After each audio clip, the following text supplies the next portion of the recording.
सल्लूना Alan नबी या अय्युहल्लज़ीना आमनू सल्लू अलैहि व सल्लिमू तस्लीमा। तमाम अहबाब इश्क़ महब्बत सां प्यार सां बारगाह रिसालत मआब में हदिया दुरूद व सलाम भी फरमायो। पढ़ो अस्सलातु वस्सलामु अलैका या रसूलल्लाह व अला आलिका व सहाबिका या हबीबल्लाह। अस्सलातु वस्सलामु अलैका या सय्यदी या नूरल्लाह व अला आलिका व सहाबिका या सय्यदी या खातमन नबिय्यीन। पोखणी अथी थबोक न तवी दई मुंद छड़ी पानी थींदुई पोइरो सुकी थींदई सोक जिते लुणंदो सारो लोक ते सिकंदे हिकड़े संग लई। अल्लाह तबारक व तआला जल्ल जलालुहु व अमन वालुहु जी हमद ऐं सना का बाद बारगाह रिसालत मआब में दुरूद ऐं सलाम जो नज़रानो अर्ज़ करण खां बाद अज हिन मीलाद शरीफ जी मुख्तसर तकरीब सईद में तशरीफ़ फरमा। सामीन नाज़रीन हज़रात अज़ीज़ान गिरामी असांजे दोस्तन महबूब अलैहिस्सलातु वस्सलाम जे मीलाद शरीफ के हवाले सां हिन तकरीब जो इनेकाद कयो आहे। अल्लाह मुझे प्यारन जा ही ख़र्चड़ा मुहब्बतों पंहिंजी पाक बारगाह में क़बूल कयो। अज़ीज़ान गिरामी अज मीलाद शरीफ जो जेको तव्हां सां पैगाम वठणो आहे, जेको पैगाम हासिल करणो आहे, उहो इहो आहे असीं आहियूं मुसलमान, असीं मदीने वारे साईं जो कलमो पढ़ियो आहे। अल्लाह तबारक व तआला कुरान मजीद में असांजी ज़िंदगी के सारे डिसिप्लिन निज़ाम जो ज़िक्र फरमायो। असांखे ज़िंदगी कीअं गुज़ारनी आहे, कीअं रहणो आहे, कीअं गुज़ारनो आहे। मालिक करीम कुरान मजीद में फरमायो वल अस्र इन्नल इंसान लफ़ी खुस्र। अल्लाह ताला फरमाए तो ऐ मुंहिंजा महबूब तो जे ज़माने जो कसम इंसान खसारे में। अल्लाह ताला फरमाए तो, मालिक करीम फरमाए तो जंहिं तव्हां असांखे पैदा फरमायो। हालांकि उन्हीं रब करीम कुरान मजीद में बेमक़ाम ते फरमायो लक़द ख़लक़नल इंसान फ़ी अहसनि तक़वीम। मालिक करीम फरमायो असी तमाम मखलूक़ात में सब का सोनो हजरत इंसान के बनायो वा। अल्लाह तबारक व तआला हजरत इंसान के अशरफुल मखलूक़ात बनायो। 18,000 मखलूक़ात में अल्लाह तबारक व तआला हजरत इंसान के पंहिंजी खिलाफत जो ताज पारायो। मालिक करीम खलीफो बनायो वा तो हजरत इंसान के बनायो वा। नबी पाक सल्लल्लाहु अलैहि वसल्लम जा गुलाम अल्लाह तबारक व तआला तमाम तर मखलूक़ात जो अगवान, तमाम तर मखलूक़ात जो सरवान हजरत इंसान के बनायो। जानवर आहिनि त इंसान जे ताबे, जेकॾहिं वण टिण बूटा आहिनि त इंसान जे ताबे, पत्थर पहाड़ आहिनि त इंसान जे ताबे, पानी आहे त इंसान जे ताबे, जेकॾहिं पहाड़ आहिनि लोह आहे इंसान जे ताबे आहे। इहो इंसान जेकॾहिं पंहिंजी कारीगरी ॾेखारे थो त पत्थरनि पहाड़नि खे कढे सघे थो। इहो इंसान पंहिंजी कारीगरी ॾेखारे थो त वॾे वॾे लोहनि खे बि बाह में पिघारे छॾे थो। इहो हज़रत इंसान जेकॾहिं पंहिंजी कारीगरी ॾेखारे थो वॾी भड़कंदड़ बाह खे बि विसामे छॾे थो। हे अल्लाह तबारक व तआला पंहिंजी तमाम तर मखलूक़ात जे मथां हज़रत इंसान के बादशाह बणाए मोकिलियो आहे। ऐं नबी पाक जा गुलाम ऐं मदीने वारे साईं जा उम्मती वरी रब करीम फरमाए थो इंसान खसारे में आहे, नुक़सान में आहे। मालूम इहो करणो आहे नुक़सान में केरु आहे। नुक़सान में उहो इंसान आहे जेको पंहिंजे रब जी राह का दूर आहे, जेको ईमान का खाली आहे, आमाल सालिहा का खाली आहे। अल्लाह फरमाए तो इल्लल्लज़ीना आमनू व अमिलुस सालिहात। तमाम जा तमाम इंसान नुक़सान में आहिनि, खसारे में आहिनि। लेकिन करीम रब फरमायो हाँ कुछ अहिड़ा भी इंसान आहिनि जेके हलंदा ज़मीन ते आहिनि, आसमान जा फरिश्ता उन्हीं इंसान जे मथां रश कंदा आहिनि त हे इंसान एॾे शान वारो उहो कहिड़ो इंसान आहे। फरमायो जेको ईमान भी आणे अमल साले भी करे। ऐं नबी पाक जा गुलाम असां ईमान त आंदोसीं, कलमो त मदीने वारे साईं जो पढ़ियोसीं, मुसलमान त सॾायोसीं, ईमान वारो सॾायोसीं, लेकिन वह अमिल सालिहात अमल साले का खाली रहियासीं। ऐं नबी पाक जा गुलाम सोने नबी पाक सल्लल्लाहु अलैहि वबारक वसल्लम इरशाद फरमायो पाण फरमायो हासिबू अनफुसकुम क़ब्ल अन तुहासबू फरमायो ऐ मुंहिंजा उम्मतियो उन्हीं का पेरा जो अल्लाह तव्हां जो हिसाब वठे तव्हां पंहिंजो हिसाब पाण वठो फरमायो वाज़िनु अनफुसकुम क़ब्ल अन तुज़नु उन खां पेरा जो रब तव्हां जे अमलनि जो वज़न करे तव्हां भी कॾहिं वेही करे पंहिंजे अमलनि जो वज़न कंदा कयो नबी पाक जा गुलाम असीं पंहिंजी ज़िंदगी ते गौर कयूं अॼु असांजी उम्र कंहिंजी 30 साल गुज़री वई कंहिंजी 40 साल 50 साल 60 साल गुज़री वई सोचणो इहो आहे इन उम्र में ॿियनि जे लाइ छा कयोसीं पंहिंजे लाइ छा कयोसीं बनी ॿारो जमा कयोसीं दुनिया दौलत जमा कईसीं इहा ॿियनि जी आहे तव्हां सां त मुसाफ़िर आहियूं अम्मा जे पेट मां हथे ख़ाली आयासीं वरी मिट्टी जे पेट में हथे ख़ाली वञो आहे असां उहो कयोसीं पंहिंजे लाइ जेके चङा अमल कयासीं महबूब अलैहिस्सलातु वस्सलाम जी बारगाह में सहाबा कयो या रसूल अल्लाह सब खां सुन्नो केरु आहे सब खां गरीब मिस्कीन केरु आहे कई सहाबी चयोसीं उहो गरीब आहे जंहिं वटि दुनिया दौलत नाहे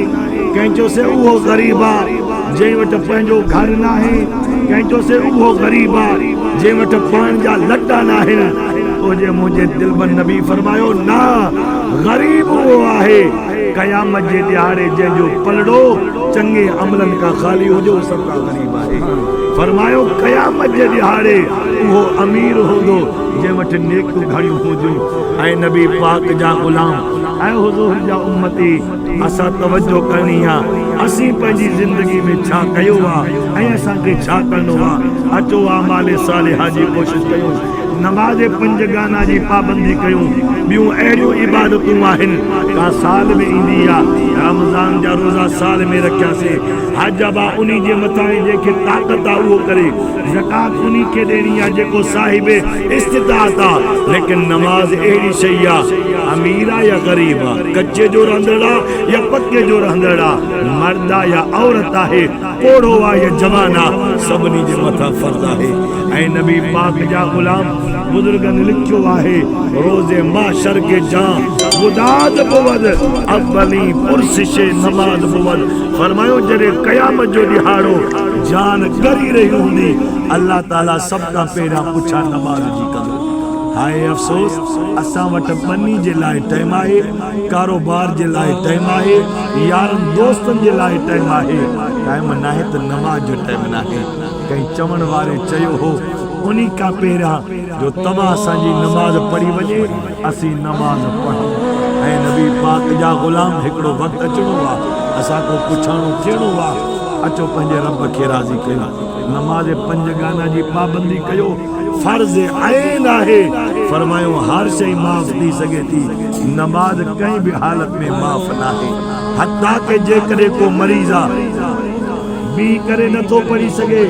वेही करे नमाज पढ़नी आहे वेही करे नथो पढ़ी सघे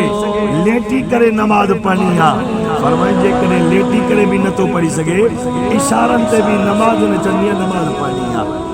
असां केतिरा बेख़बर थी विया आहियूं अल्लाह सेहत ॾिनी आहे रब असांखे आज़ादी ॾिना अॼु घुमूं था फिरूं था करूं था मुंहिंजा सोहणा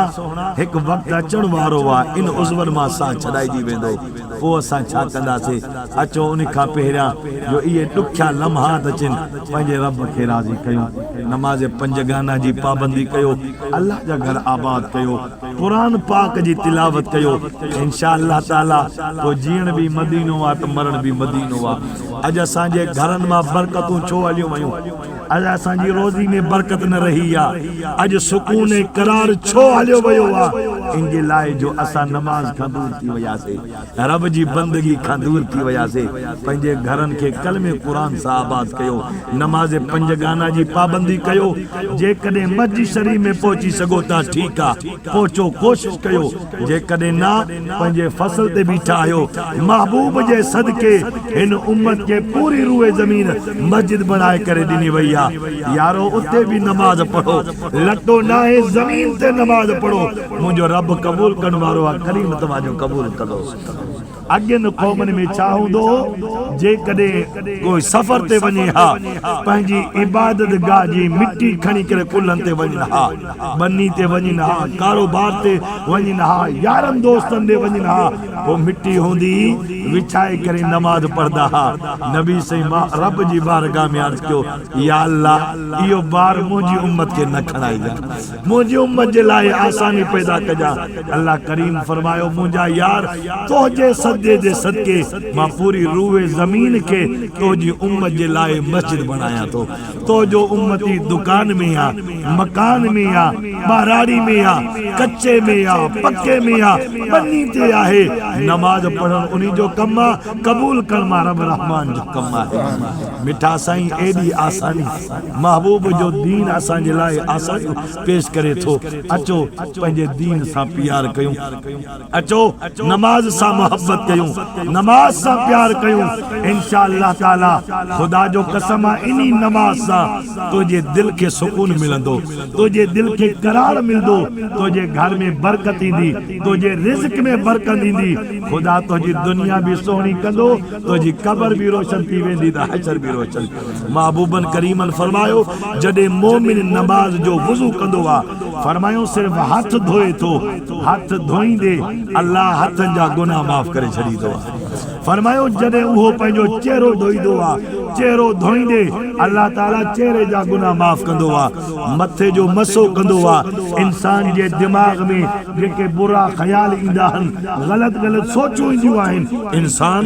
इंसान को ग़लती थी वेंदी आहे। नबी से फरमायो जॾहिं मसो कंदो आहे, रब उनजे ख़्यालनि वारा गुनाह माफ़ करे छॾींदो आहे। फरमायो जॾहिं पेर धोईंदो आहे, अल्लाह उनजे पेरनि जा गुनाह माफ़ कंदो आहे। सोने नबी से फरमायो, जॾहिं मुकम्मल वुज़ू करे वरदो आहे, मुंहिंजो उम्मती गुनाहनि खां पाक हूंदो आहे। हाणे जॾहिं नमाज ॾे हलंदो आहे, हिकु हिकु कदम जे बदिले अल्लाह मुंहिंजे उम्मती जा ॾाढा दर्जा बुलंद कंदो आहे,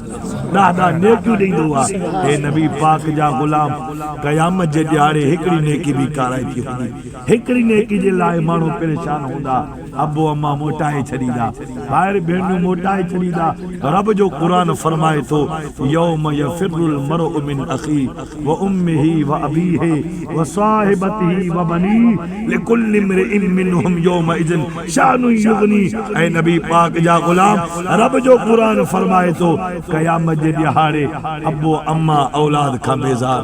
औलाद अबे अम्मा खां बेज़ार। जंहिं घड़ी में को कंहिंखे ॾिसी न सघंदो, जंहिं घड़ी में होश न हूंदो, उन टाइम कम ईंदा त चङा अमल कम ईंदा। हज़रत अल्लामा डॉक्टर इकबाल फरमायो, अमल से जिंदगी बनती है, जन्नत भी जहन्नम भी, ये खाके अपनी फितरत में, न नूरी है न नारी है। अचो पंहिंजे रब सां प्यार कयूं। खुदा जो कसम मां हमेशा चवंदो आहियां, अबे अम्मा के परचाइण में देर लॻंदी आहे, रब मिठे के परचाइण में का देर कोन लॻंदी आहे। का वॾी ॻाल्हि न आहे। जवान थी विया आहियो, पोड़ा थी विया आहियो, पंहिंजो ख़्याल तब्दील कयो, पंहिंजे रुख खे मोड़ो पंहिंजे रब जी राह जी तरफ़। इंशाअल्लाह ताला जॾहिं तुंहिंजी पेशानी पंहिंजे रब जे हुज़ूर झुकंदी, अल्लाह तबारक व तआला तुंहिंजा ॿई जहान रोशन करे छॾींदो। अल्लाह करीम पंहिंजे महबूब जे सदके तमाम सां सभिनी जा ॿई जहान चङा फरमाए। आशिक ॾाढो सुहिणो चयो आहे, ओ बाज भरिया रब मानन ते, तुंहिंजी कावड़ कीअं ठही सघंदी, ओ करीम असां जी हीअ चमड़े हिकु चिणे जे कान सही सघंदी,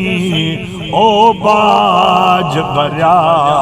रब बानन ते। हेड़ियूं तस्वीरूं हीअं ठाहे करे, ओ वरी पेपर वां साड़ी दे,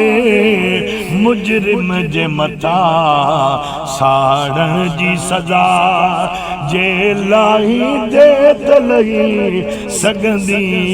ओ करीम असा जी ही चमड़ी एक चिणग बेका न सही सगंदी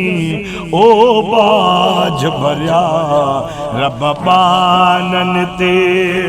मौला तू बेहुजे आका बेहुजे असा पो भी निंदण का थी निकरो बा करीम हुज कह दी बेहुजो या गाल न तो के वणी सगंदी ओ बाज भरिया रब बानन ते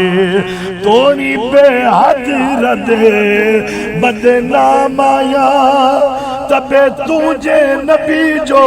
गुलाम आया दिल बेडौटा हो करे ते करे दिल यार दहून तही सगंदी ओ करीम असा जी चमड़ी एक चिणग बेकान सही सगंदी ओ बाज भरिया रब मानते अल्लाह ताला महबूब जी मोहब्बत नसीब फरमाए असा सोने नबी दा उम्मती आयो सोने नबी से फरमायो कुर्रत आइनी फी सलात नमाज में मुझे अखिन जी थदाना जे कदे चायो था असांजे नबी जो अखियों असा को थदियो जिन वो नमाज जी पाबंदी कयो अल्लाह आमाल सालिहा जी तौफीक दे रब्बे करीम सोने कुरान जी मोहब्बत नसीब फरमाए इस्लाम जी मोहब्बत नसीब फरमाए अल्लाह तमा असांजी नादरी के पंजी पाक बारगाह में कबूल फरमाए व आखिर दावाना अल्हम्दुलिल्लाह। अदा खाई जो नंगा